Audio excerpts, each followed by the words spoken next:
오늘 아침 뉴스의 맥을 짚어드리는 시간 뉴스연구소, 오늘도 두 분의 연구위원 함께합니다. 경향신문 박순봉 기자 그리고 김준일 시사평론가, 어서 오십시오. 안녕하세요. 예, 첫 뉴스 어디로 갈까요? 윤 체포적부심 기각. 제가 오프닝에서도 언급을 했습니다만 결국 체포적부심 기각 결정이 내려졌습니다. 네, 특히 윤 대통령 측에서 중앙지법, 서울중앙지법에 판단해달라고 했잖아요. 네. 여기서도 기각이 나온 겁니다. 예. 어제 오후 5시부터 한 2시간 정도 심리를 진행한 다음에 밤 11시쯤에 이 내용을 공개를 했거든요. 사건 청구는 이유 없다고 인정되므로 기각한다, 이렇게 짤막하게 밝혔습니다. 예.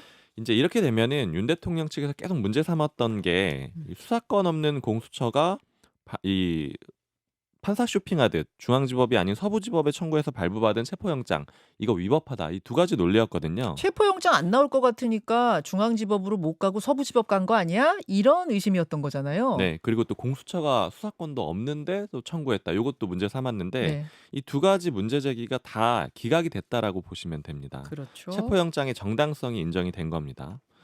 체포 시한이 이제 어떻게 되느냐 조금 늘어나는데, 어제 제가 좀 설명을 잘못 드렸었는데 네. 이 체포적부심을 청구해서 절차에 돌입을 하면 체포 시한이 정지가 돼요. 음. 그제 오전 10시 33분에 체포가 됐거든요. 그래서 원래 기한은 오늘 오전 10시 33분, 그러니까 48시간 뒤인데 이게 더 늘어나게 됐습니다. 네.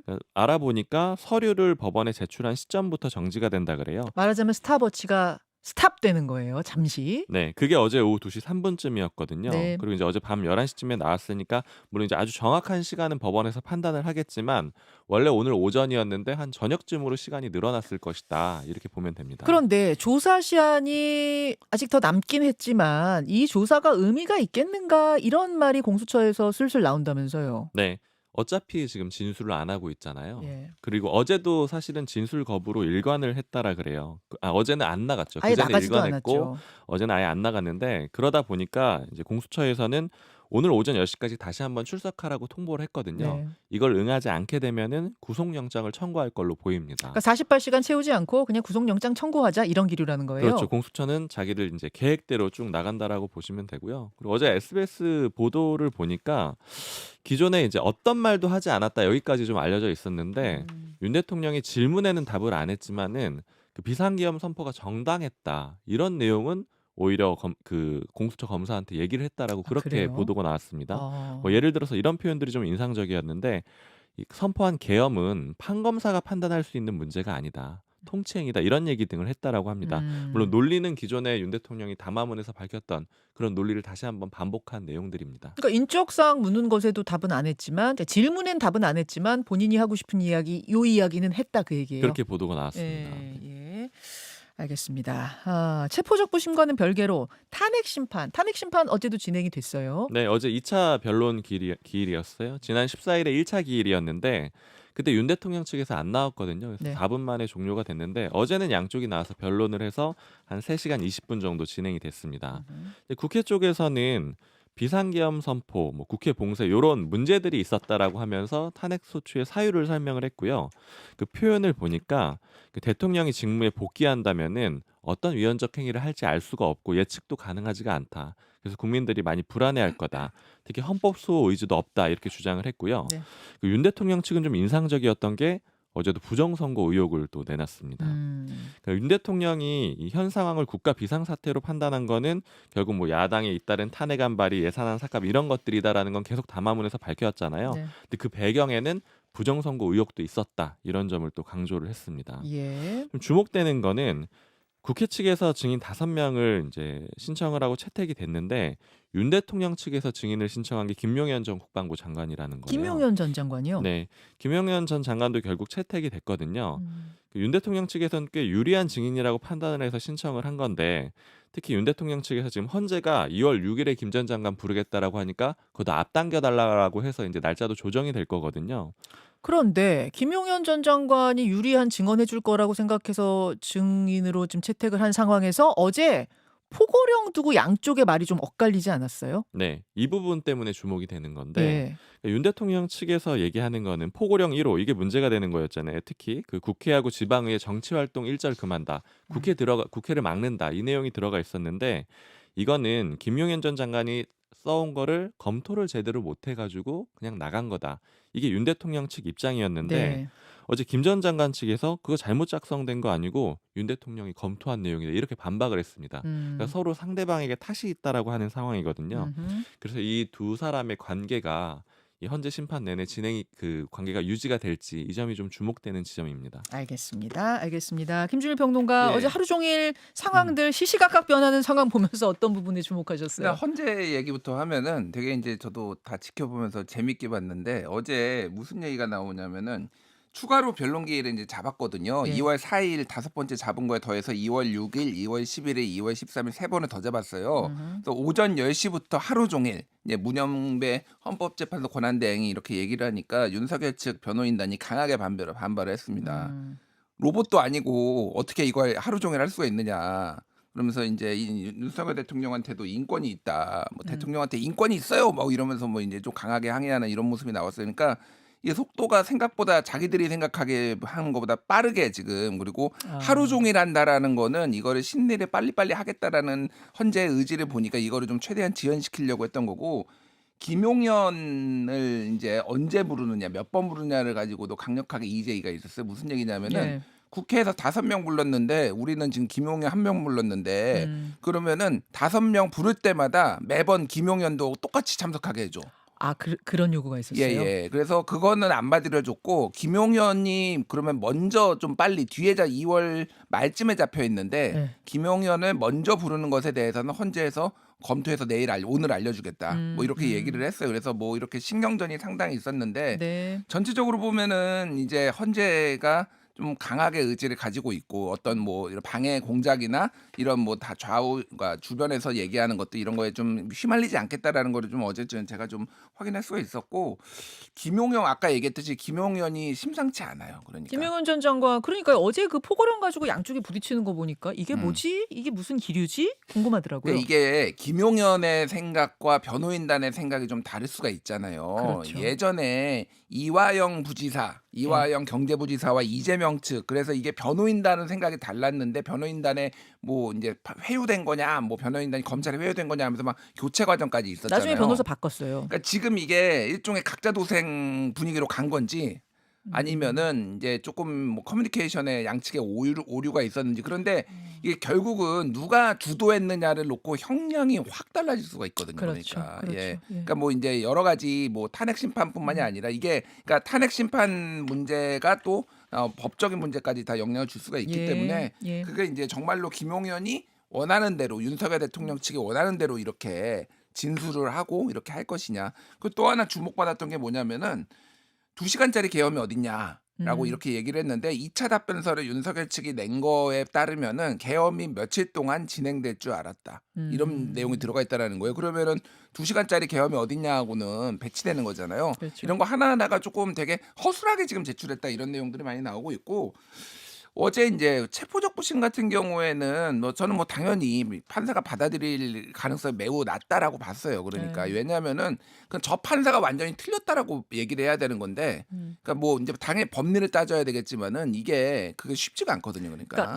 서부지법 판사가 잘못된 결정을 했다고 중앙지법 판사가 이야기를 해야 되는 상황이었기 때문에 예. 다들 저게 받아들여지겠어? 기각일 거야 했습니다만 어제 길어진 거는 새로운 쟁점들이 몇 가지 있었잖아요. 예를 들어서 공수처가 체포영장 집행하러 관저 들어갈 때 55 경비단 단장의 뭐 도장을 날인을 위조한 거냐 아니냐 이거 가지고 논란이 좀 있었던 거 아니에요? 그러니까 이게 이제 뭐 날인을 위조했다라기보다는 그러니까 자발적으로 이렇게 찍은 게 아니라 사실상 들이밀어 가지고 이거를 좀 억지로 찍게 한 거 아니냐 요런 쟁점이었어요. 그러니까 뭐 없는 거를 이제 한 건 아니고 그래서 그거가 이제 55 경비단이 안 막을 거다. 요거에 관해서 확인해 받는 과정에서 그런 게 있었는데 뭐가 됐든 결과적으로 보면은 모든 법적 쟁점이 사실상 완전히 해소가 됐기 때문에 이거는 윤석열 측의 전략 미스다. 결국은 그동안 주장해왔던 거는 중앙지법 여기고 서부지법이 잘못됐다라는 거 요거 하나 가지고 지금까지 뭐 이 많은 논리들을 이제 펼쳐왔는데 앞으로는 이 논리를 펼칠 수가 없게 되겠어요. 그러면은 이제 할 수 있는 거는요 법원에 대한 완전 부정밖에 없습니다. 네. 법원에 대한 완전 부정밖에 없는데 지금 모든 형사 사법기관하고 다 싸우고 있거든요. 예. 윤석열 측이. 예. 경찰하고 싸우고 공수처랑 싸우고 헌재랑 싸우고 법원이랑 싸우면 이거 누가 좋아하고 이게 본인들이 원하는 대로 나올 수가 있겠나요? 그러니까 전략 자체가 굉장히 잘못 가고 있는 거 아니냐. 변호인단이 문제다 이런 얘기까지 지금 좀 그쪽에서 나오고 있어요. 그러니까 승부수를 어제 한번 던져본 건데 중앙지법에서 기각을 당하면서 지금까지 서부지법이어서 체포영장 발부된 거예요. 이거 편파적이에요. 했던 논리가 다 힘을 잃게 됐다 그런 말씀. 그러니까 오늘 이제 공수처에서 서부지법에다가 구속영장 신청을 했는데 지금까지는 서부지법이라서 문제라는 거였잖아요. 네. 물론 또 주장할 거예요 그렇게. 음. 그런데 이거는 어쨌든 중앙지법에서도 봐줬기 때문에, 그러니까 봐줬다기보다도 이제 인정을 했기 때문에 그 논리가 힘을 잃게 된 거죠. 알겠습니다. 알겠습니다. 이런 가운데 국회 상황으로 좀 가볼까요? 국민의힘이 어제 내란 특검법 자체안을 결국 발의하는 것으로 결정을 했어요. 네. 원래 기존에 국민의힘이 특검법 내는 것 자체에 반대를 하고 예. 있었거든요. 근데 이제 자체안까지 내놓게 됐던 거죠. 음. 이 배경을 좀 간단히 짚어보면 지난주 수요일 지난 8일이었는데 그때 민주당 주도로 쌍특검법이 국회에 올라왔고 둘 다 부결이 됐었는데 특히 내란 특검법이 2표 차이로 부결이 됐거든요. 그렇죠. 이제 국민의힘에서는 위기감이 들었던 거죠. 왜냐하면 당론으로 부결시키자라고 했는데 이탈표가 6표가 나온 거거든요. 네. 그래서 결국에는 우리 당론으로 하지 맙시다, 이탈하지 맙시다 이런 말들을 서로 믿을 수가 없는 단계가 된 거고 내부를 설득하기 위해서 자체안을 이렇게 꺼내 놓은 겁니다. 그러니까 울며 겨자 먹기다 이렇게 표현을 해볼 수가 있는데 실제로 어제 권성동 원내대표가 발의를 하겠다라고 설명을 하면서 의원총회에서 얘기를 하면서 좀 울먹였거든요. 중간에 울음이 터져서 잠깐 멈칫했어요. 네, 한 뭐 권성동 20초 정도 이렇게 원내대표. 뭐 눈물을 좀 삭히는 뭐 그런 모습들이 나왔거든요. 예, 예. 모두 발언에서 이렇게 얘기를 합니다. 어제 체포당한 대통령을 우리 손으로 특검법을 발의해서 수사하겠다는 것이 정치 이전에 한 인간으로서 해서는 안 되는 일이라는 걸 잘 알고 있다. 이렇게 얘기를 하면서 좀 울먹였고요. 요즘 국민의힘에서 반응들 좀 들어보니까 물론 이제 뭐 진정성이 있을 수 있다. 왜냐하면 친구니까 뭐 그런 평가도 있지만 동시에 그 권성동 원내대표가 부담을 갖고 있는 게 당내에서 계속 박근혜 전 대통령 때 탄핵을 주도했다라는 거. 아. 이런 부담을 안고 있는데 또다시 원내대표로서 그걸 주도하는 특검을 주도하는 그런 그림이 보여지는 게 좀 부담이 되지 않았겠느냐. 그래서 이제 아하. 지지층들한테 좀 호소하려고 저런 모습을 연출했을 수도 있다. 물론 이제 뭐 진정성이 있다 이런 평가도 동시에 있습니다. 그러니까 일부 유튜버들이 그 뭐 혹은 강성 지지층에서 이 의원들한테 전화해서 항의해라라고 하는 그 명단에 지금 권성동 원내대표 이름도 있다는 거잖아요. 네. 그리고 저도 친윤계 모 의원 이번 주 초에 만났는데 네. 권성동 원내대표에 대해서 좀 비판적으로 얘기를 하더라고요. 친윤계에서? 자꾸 그 관저 앞에 가는 거에 대해서 왜 이렇게 소극적이냐 이런 얘기들이 나오고 있기 때문에 음. 이런 걸 좀 의식한 걸로 보이고요. 예. 그리고 자체안의 이름이 비상계엄 특검법이거든요. 네. 그러니까 이름에도 좀 의미가 담겨 있다라고 볼 수 있는데 야당은 내란 특검법이라고 부르잖아요. 그러니까 여당은 비상계엄 특검법, 딱 여기 한정하겠다라는 거고요. 그러다 보니까 수사 대상을 확 줄였습니다.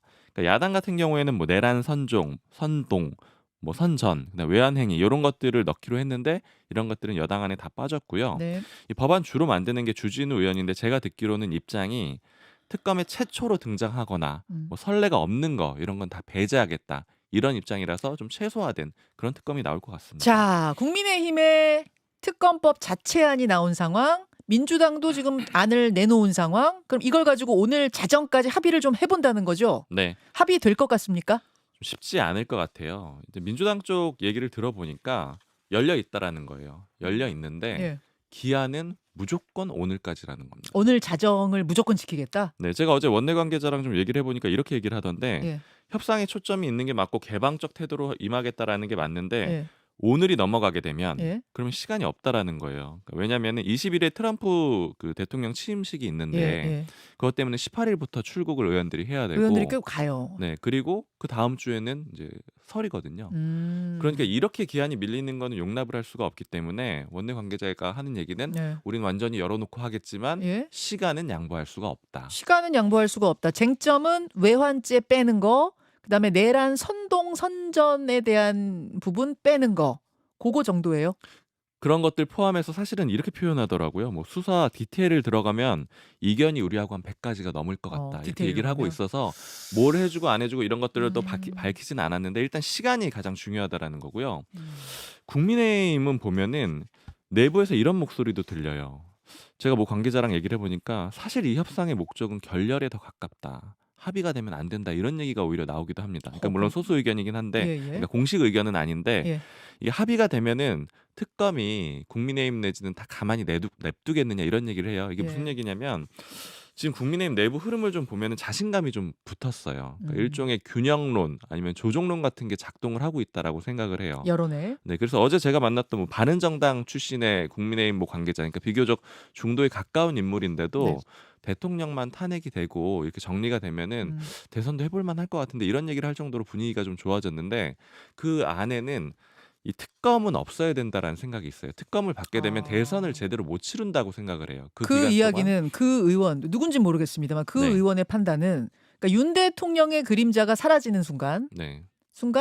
대선도 치러볼 만하다. 그런데 특검을 하게 되면은 대통령의 그림자가 계속 어른거리는 상태에서는 대선이 어렵다. 그것도 있고 동시에 당 운영도 제대로 안 될 거라고 보는 거예요. 다 들쑤셔질 거다 이렇게 판단을 하고 있는 거거든요. 그러니까 이제 막고 싶은 마음도 동시에 있는 겁니다. 알겠습니다.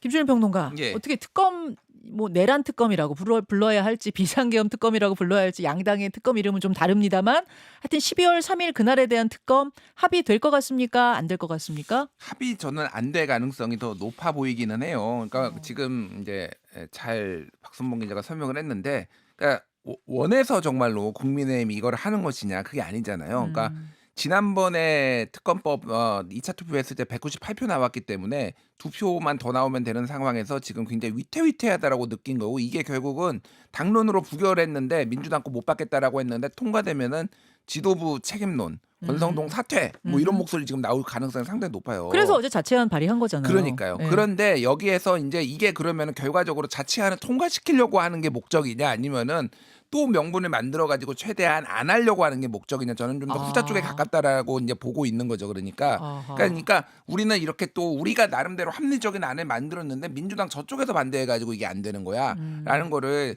협상 과정에서 좀 더 부각시키고, 특히 이제 외환죄, 내란 선동죄 이런 거 들어가 있는 거는, 내란 선동죄는 특히 국민의힘 의원 전원 다 수사 대상 될 수 있다 이런 얘기들이 막 나오거든요. 그러니까 결국은 이건 민주당 거는 못 받아, 협상 안 되고 이렇게 결렬돼서 결국은 민주당 안이 그냥 단독으로 올라갈 가능성이 좀 더 높지 않나 이렇게 보고 두 있고요. 분은 합의 가능성을 좀 낮게 보시는군요. 권성동 의원 눈물 흘린 거는 뭐 여러 가지 해석이 있지만은 정치 한 8.5단 된다 이 생각이 들어요. 그건 무슨 그러니까 말씀이세요? 아니, 그러니까 뭐 이제 박지원 의원이 9단이니까 그거보다 높게 줄 수는 없고, 그러니까 지금 상당히 지금 그 당내 분위기가 격앙돼 있고 지지자들 격앙돼 있는데 결국은 뭐 윤석열 파는 거 아니냐 뭐 이런 이제 욕이 엄청 나올 거 아니에요. 그러니까 지지자들 지지자들한테. 사이에서. 그러니까 이제 2년을 강조하면서 눈물을 흘리고 뭐 이런 건데 단기적으로는 약간 권성동 의원이 상당히 이런 전략들 이런 거는 정말 잘 쓴다 이런 생각이 들었어요. 어제. 예. 아니 근데 그 지금 연기 아니야 그러시는데 연기치고는 너무 연기 잘하신 거 아니에요? 아, 좀 영상은 준비 안 돼 예. 있습니다만 그래서 뭐 진심은 뭔지 알 수 없습니다만 여하튼 어제 그 울먹이면서 얘기한 부분이 상당히 화제가 됐다. 요건 사실이에요. 예. 알겠습니다. 세 번째 뉴스 넘어가죠. 이스라엘 하마스 전쟁 종식. 전쟁이 끝났습니다. 네, 휴전에 어제 한국 시간으로 합의를 했습니다. 네. 휴전은 3단계로 진행이 될 거거든요. 일단 첫 단계는 6주간 진행이 되는데 이스라엘군이 가자지구에서 일부 철수를 하고요. 그러면 하마스는 이제 인질을 석방을 해줍니다. 이제 33명을 6주간 해주기로 했거든요. 여성, 어린이, 노인 우선적으로 석방을 하는데 네. 뭐 예를 들어서 휴전 첫날에 3명 석방하고 7일째 되는 날에 4명 추가로 하고 그다음에 매주 더 돌려보내고 해서 33명을 맞추는 거고요. 네. 이게 잘 진행이 되면 이스라엘 쪽은 민간인 인질 1명당 뭐 팔레스타인 포로 30명, 뭐 여군 1명당 50명 이런 식으로 맞춰서 석방을 합니다. 네. 이게 또 잘 진행이 돼서 2단계로 넘어가게 되면 하마스는 남은 인질 생존자를 모두 석방을 하고요. 또 이스라엘도 마찬가지로 팔레스타인 재소자를 추가 석방하고 가자지구에서 완전히 철수하게 됩니다. 예. 마지막 단계는 이제 이스라엘 인질의 시신을 이제 돌려주는 단계로 가는 거고요. 시신송환. 그리고 이제 국제사회가 보는 과정에서 가자지구 재건에 착수를 하게 되는 겁니다. 아. 이렇게 잘 진행이 되면 좀 다행일 것 같고요. 어제가 전쟁 발발 467일 만이거든요. 467일 만에 휴전 합의가 된 거예요. 기억하시는 분들이 있을 텐데 하마스가 기습 공격을 하잖아요. 그리고 나서 인질을 막 잡아갔는데 네. 그게 2023년 10월 7일이었습니다. 와, 벌써 467일이나 됐습니까? 아, 참. 김준일 평론가, 예. 너무 많은 사람들이 희생되고 고통당하고 특히 노약자들 그 장면들이 어른거리는데 그나마 휴전이 그래도 됐습니다. 그러니까 이게 이제 휴전이 정말로 잘 될 수 있을 것이냐. 결과적으로는 저는 될 거라고 보는데 지금 알자지라 이제 아랍 쪽의 방송에 따르면은 휴전 합의 발표된 이후에도 이스라엘이 가자지구 공습 해가지고 73명이 지금 숨졌다라는 보도가 나왔어요. 그러니까. 휴전안에 사인한 다음에도요? 근데 전에도 그랬어요. 그러니까 협상하겠다라고 하면서 계속 군대는 보내고 뭐 이런 상황이라서 이게 매끄럽게 잘 될 수 있는지 내타냐후는 사실은 휴전하고 싶은 마음이 없는데 지금 그 트럼프 쪽 특사가 네. 가가지고 이거를 중재를 한 거잖아요. 계속 네타냐후 총리는 휴전이란 건 없다. 이번에 그냥 끝내버리겠다. 끝날 때까지 하겠다 이랬던 건데 그러니까 결국 이게- 트럼프 후보자 쪽에서 자꾸 압박한 거군요. 그렇죠. 이제 트럼프는 본인이 재임 기간에는 전쟁은 없다. 네. 이거에 대한 신념이 확고해. 내가 그래서 노벨 평화상도 받아야 된다 이런 주장을 할 정도로 그러니까 이런 거를 해결하기 원하니까 어쩔 수 없이 마지못해 이제 했다라고 보면 될 것 같은데 협상이 잘 안 될 가능성이 높고 또 하나는 가자지구 재건 사업에 들어가면은 이제 이거를 일방적으로 하는 게 아니라 누군가 협상을 해야 되는데 하마스를 인정을 안 하고 있잖아요. 그럼 팔레스타인 수반 정부가 지금 이쪽 가자지구에서는 영향력이 없는데 그 사람들을 인정을 해서 이 사람들하고 협상을 할 것인지 막 이런 것들이 추가적으로 굉장히 복잡한 문제로 좀 많이 남을 것 같아요. 알겠습니다. 여기까지 두 분과 이야기 나누죠. 고맙습니다. 감사합니다. 김현정의 뉴스쇼는 시청자 여러분의 참여를 기다립니다. 구독과 좋아요, 댓글 잊지 않으셨죠? 알림 설정을 해두시면 평일 아침 7시 10분 실시간 라이브도 참여하실 수 있습니다.